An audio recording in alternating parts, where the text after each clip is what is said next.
तो hello guys, आप सभी को जय श्री राम। हमारे पास गाड़ी आई है स्विफ्ट मारुति की।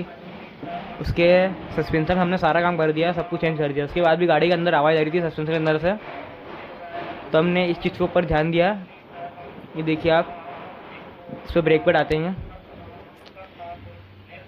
इसके अंदर देखो, दिख रही है चाल आ रही है इसकी पिन ऑन के अंदर। ये मतलब ब्रेक मारते हैं ना तो पिन पे लोड आता है, तो लोड की वजह से वो साउंड आता है टायर के अंदर से। और ये ठिए के ऊपर ही लगता है ब्रेक पैड का ठिया को, जिससे ब्रेक आते हैं पिस्टन वाला। तो हमने नया ठिया मंगवाया झूले। इसमें देखिए आप, बिल्कुल भी चाल नहीं है, एकदम सही साट नहीं है, एकदम न्यू। तो दोस्तों, इसको फिटिंग करने के बाद हमारा काम पूरा कंप्लीट हो जाएगा। तो ऐसी वीडियो जानने के लिए हमें लाइक एंड सब्सक्राइब करें एंड फॉलो करें।